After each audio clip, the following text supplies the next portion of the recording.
Good afternoon, everybody.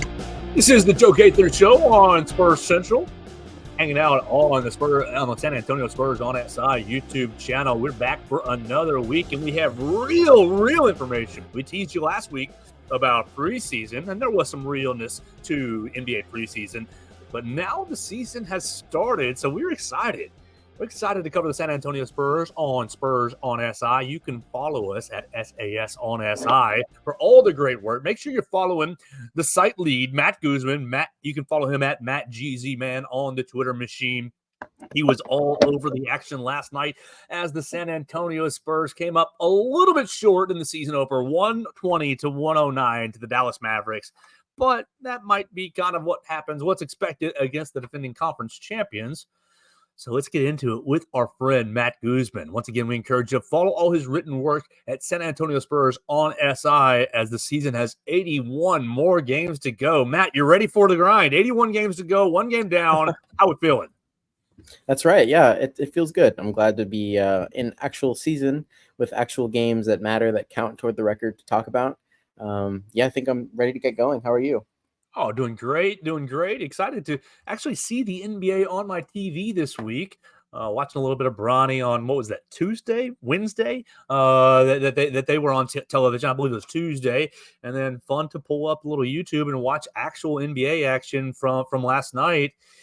But it didn't go exactly the way that San Antonio Spurs fans wanted, losing to defending Western Conference champions.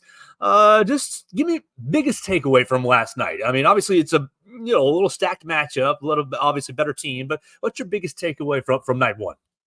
Yeah, I think that, there were a couple of players besides Victor Wembanyama that really stood out. And that was a good thing because last year it was a lot about, Victor's good. And as soon as he gets going, it seems like he'll be able to carry the team.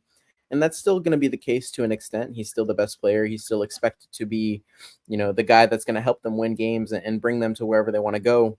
But there was a couple of players that really stood out, in a game against a strong Mavericks squad that played a role and looked comfortable. And I think that will bode well for the Spurs, especially because, Victor didn't look great last night.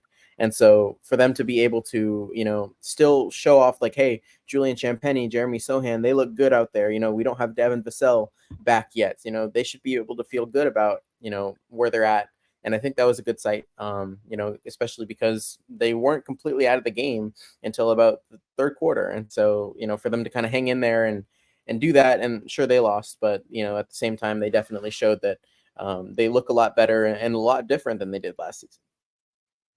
Absolutely. You just kind of set us up right there. And I want to talk about Victor's game and maybe his struggles before we get into some of these ancillary pieces and talk about what they did in night one. Victor last night, 5 of 18 from the floor, 1 of 8 from behind the three-point line. Great from the free throw line, 6 of 6. Just off in the shooting department. Do you think that it was something stylistically, schematically that the Mavericks were doing, allowing him to shoot from further away, or just maybe a bad night, an off night? Yeah, I think it was just an off night. Teams are still having to adjust to Victor. I don't think they've completely figured him out just yet. And even when they do, part of what makes him so good and part of what's supposed to make him, as good as he is that it shouldn't matter. He should still be able to kind of break through these defenses and show off what he's able to do. It was definitely just an off night. He's looked a little rusty. He didn't even get too many reps during preseason. Very busy offseason, very busy summer. I think he's going to be fine. It was just a rough day for him, but at the same time, the Spurs can feel better knowing that there are other pieces on that squad that have looked strong. And so whenever Victor does kind of find his footing again, which should be much quicker than last season, they'll be good to go.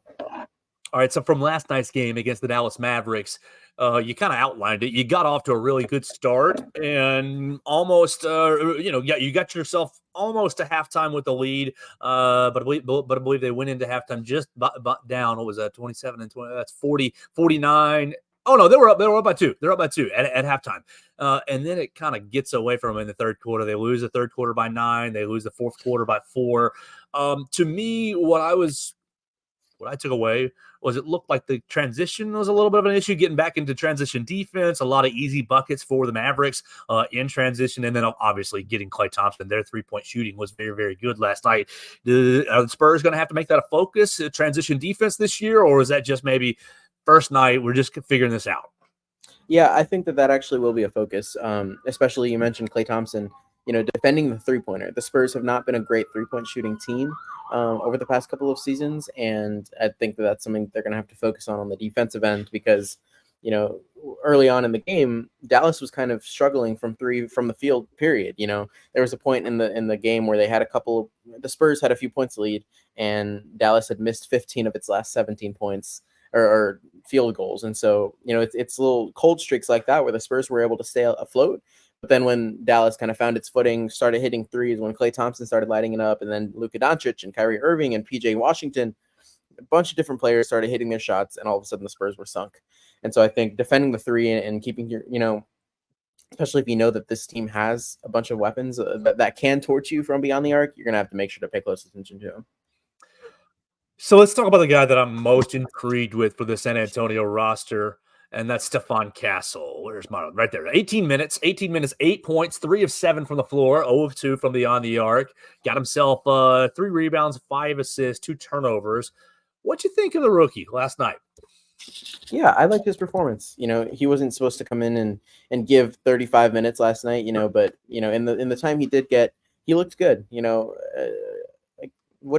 you repeat what you said his shooting?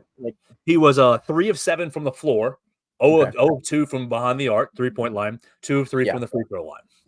So that's what I was looking for. The the 3-point percentage, only 2 shots, which is not bad. That's totally fine for him to be taking that shot. But that has been a concern and a question about what his 3-point shot, how strong it's going to look. He's definitely got some room to grow on that end, but he's able to get to the basket. And there's a couple of times where he was making some nice passes. He was getting himself open, and I think he did exactly what he was supposed to do last night. And he's only going to grow from here. I think you guys wrote on San Antonio Spurs on SI about maybe Stephon Castle getting a little wake-up call, like, oh crap, I should be a sophomore at UConn, but now I'm in the big boy leagues. I might be guarding an NBA MVP anytime now. Just with that context, how do you think that really this offseason has gone for Stephon? Is he going to be ready to be that, hey, we'll give you 18, 22 minutes, try to see what you have, build your game, and let you go from there? Do you think he's ready to step into that kind of, not massive role, but medium-sized role and grow into some more? Yeah, absolutely. I think that that's been one of the highlights of him is that he carries himself. And I think it was Zach Collins who said it. It was either him or Harrison Barnes. I believe it's Harrison actually said that he carries himself like he's 26.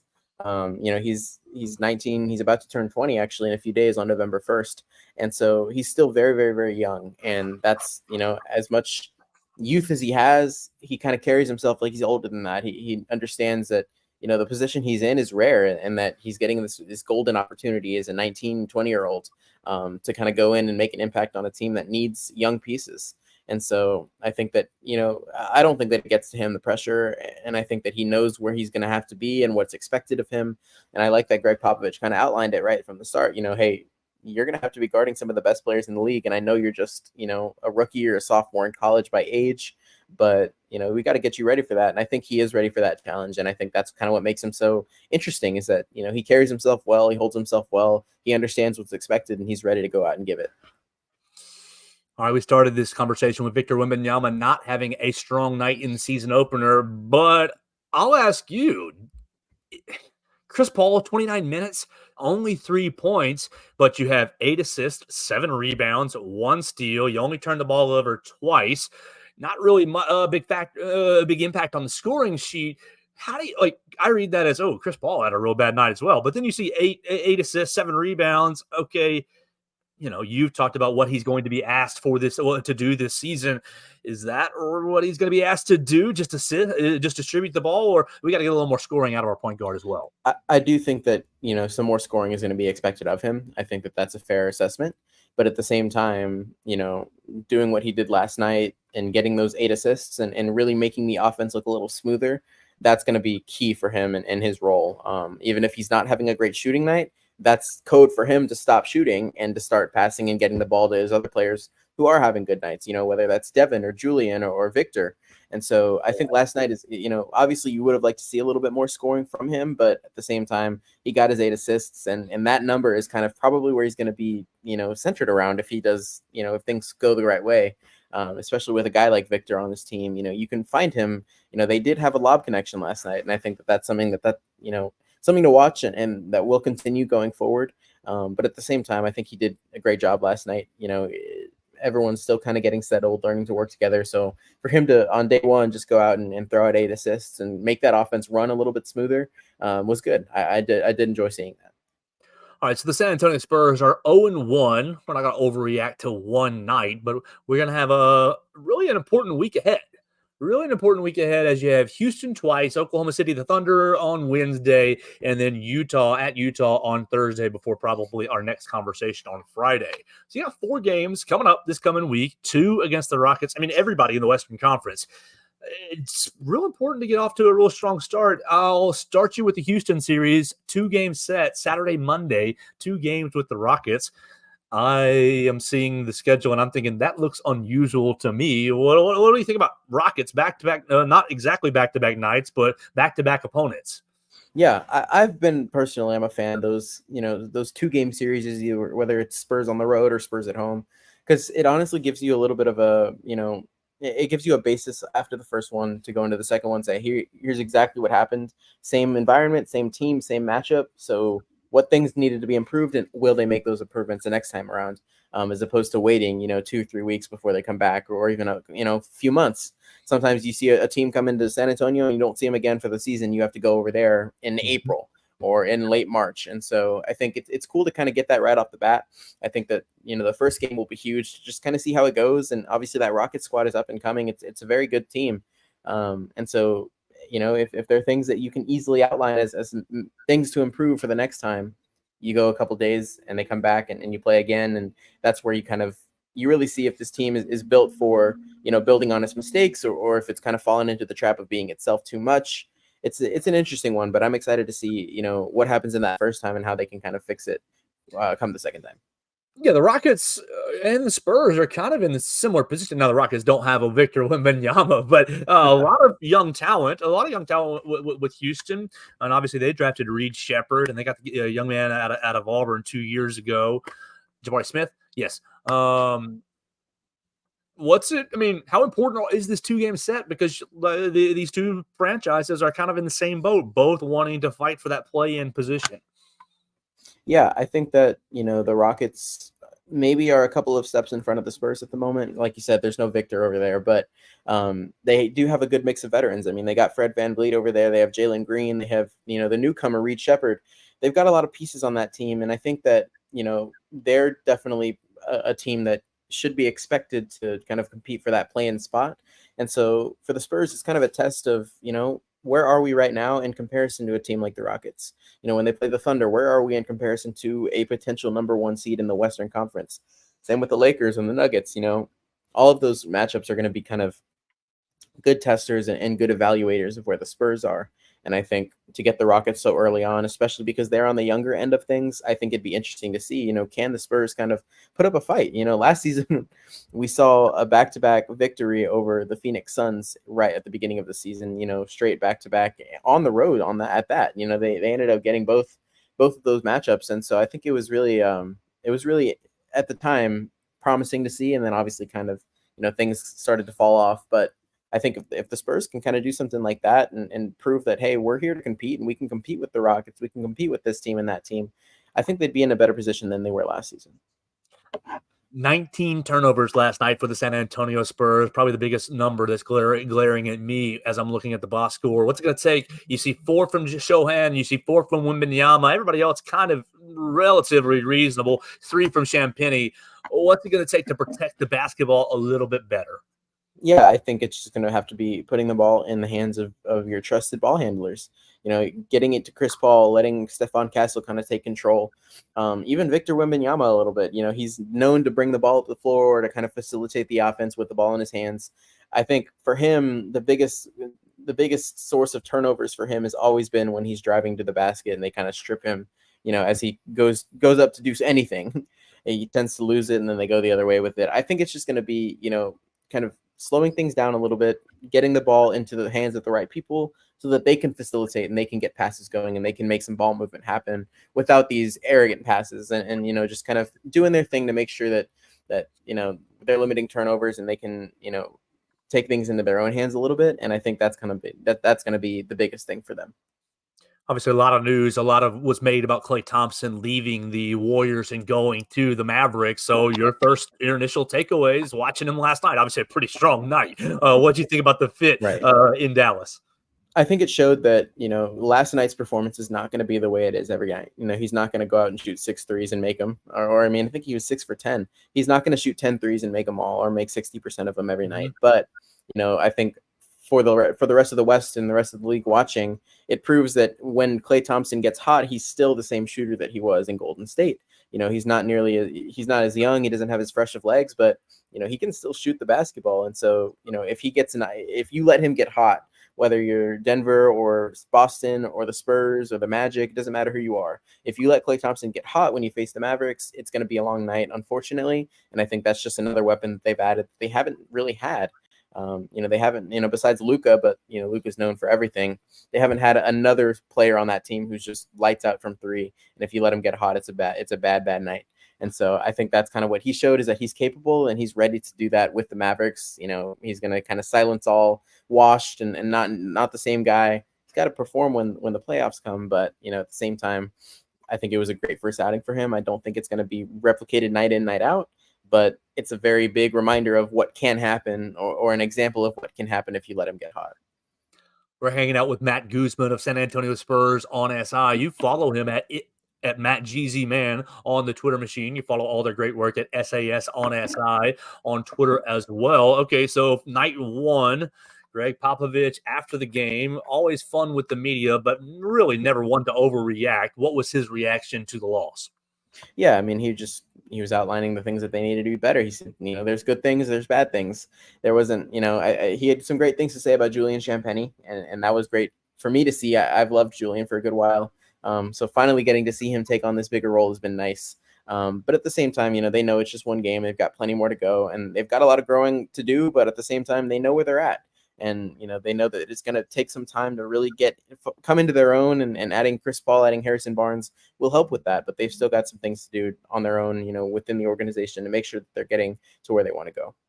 Saturday night, 7:30, the Rockets will take the court, or excuse me, the Spurs will take the court again at home.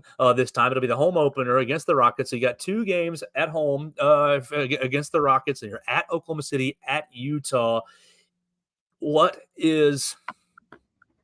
What's the bare minimum? 2-2? Is it 1-3? Well, what should the Spurs' goal be this week? I think they absolutely need to take one of those 2 games against the Rockets. I think that'll be huge for them. And I also think that it'll be important for them to, show that even if they lose that second game to the Rockets, show that they were actually in it. I don't think either of those games should be a blowout, and that should be their goal, is to make sure that they are not being blown out. But I think that they have a chance to show what they're capable of. And then, next week, whenever the Thunder come to town, or I believe they're going over there actually. Yeah. Whenever they go to Oklahoma City, that's going to be a big game, because the Thunder just manhandled the Nuggets without Isaiah Hartenstein.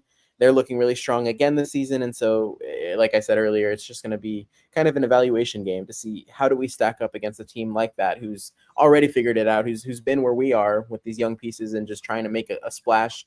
So now being a bona fide Western Conference contender, where are we in that process? Here's a good game against a team that's done it, and so I think that that'll be a good one to watch and just kind of see and compare. And for them, if they can pull out a win, if they can get an upset, that'd be huge. If not, I don't think anyone's going to be worried too much. All right, so that's kind of our look on the Spurs. But, Matt, I want to ask you about a national story this week. On Tuesday, the Los Angeles Lakers beat the Minnesota Timberwolves 110-103. But 3 minutes left in the half, something like that, 4 minutes left in the first half. The Lakers were up by 14 or so, double digits, and in comes Bronny James. Everybody standing ovation. He plays 3 minutes. Doesn't score, 0 for 2, 0 for 1 from behind the three-point line, 1 offensive rebound, no turnovers, no assists, all that, zeros across the board.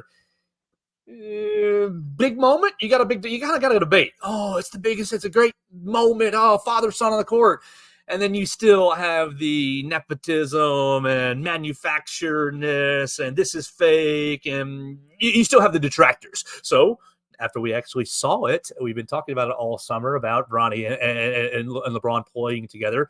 Now that you've seen it with your own eyes, what did you make of Tuesday night? They're a couple minutes on the court together. Yeah, I think that, and it's funny because people are making such a big deal about the fact that they drafted him. I stand by the fact that, I don't know what you're so upset about because they picked him with number 55, the second to last pick in the NBA draft. I don't know who else you thought should be picked there that's going to turn into the next LeBron James, but at the same time, it makes sense that anything that LeBron does, he's basically going to be hated on for, and it's remained true even when he's trying to make history in a wholesome moment. Honestly, like it's cool. We get to witness history that's never been done before. As far as his game goes, he definitely needs a lot of work, and that's been apparent through the preseason, through summer league. Even last night he just hasn't gotten his shots to fall, but at the same time, he's just not ready. I think he needs to spend a lot of time over at Southway, and I think that's fine for him, to spend a season really learning and developing in the G League before he, is ready to take on any kind of rotation. But didn't they say they're not doing that? Or had they changed their mind? What they're going to do is essentially, they did. I don't believe they signed him to a traditional two-way contract. They signed him to a 4-year guaranteed deal, which is crazy. But, even if you're on a guaranteed contract, you can still be sent down to the G League. Okay. It just means he's not going to be like contractually obligated to split time with both. Okay. But I do believe he'll be spending a lot of time. Right. Absolutely. I think so too. I think they should send him down there and let him develop. There's nothing wrong with him not being ready right now. It's the number 55 pick in the second round. I think he's fine. He's got work to do, but it was cool to see that moment. And I think that I don't see all the hate. I don't understand what they thought they were going to get with number 55 that now they can't have because they have Bronny James, but I think he's going to be just fine. I think that, there's no better place for him to develop than in his dad's organization, because on top of all the coaches they have over there, he's got him to kind of, coach him through, and the two of them are definitely going to be spending a lot of time together. Well, if he's going to get G League minutes, then that's going to soften my opinion of the whole situation. I thought that they went into the year where he's just going to get 3 minutes here, 3 minutes there, and I thought, what a waste of his much needed time. I think right now they will be doing a little bit of that just to kind of get him minutes on the court with his dad, and for the narrative, and maybe he can learn some things from being, with the big times. But ultimately they want him to develop, and there's no better place for him to do that than in the G League. Well, we're going to have a lot of fun covering the NBA this year. 81 games to go for the San Antonio Spurs season. 0-1, but don't lose heart. It's a long season, and a lot will change with the ebbs and flows. Follow Matt Guzman at Matt GZman on the Twitter machine. Follow San Antonio Spurs on SI, SAS on SI on Twitter. You can just type in Spurs SI into your Google machine, and all of Matt's work will come up. Matt, have a great week. 4 big games on deck, and we'll talk to you next week. Absolutely. Sounds great. Thank you so much. Yeah, no problem. Thank you. That's Matt Guzman joining us right here on the Joe Gaither Show on Spurs Central. We appreciate everybody joining us on the San Antonio Spurs on SI YouTube channel, checking us out on Spotify, Apple Podcasts, or on Amazon. We'll be back next week to talk about these 4 games and set up the following week right here on the Joe Gaither Show on Spurs Central and SpursCentral.com and San Antonio Spurs on SI.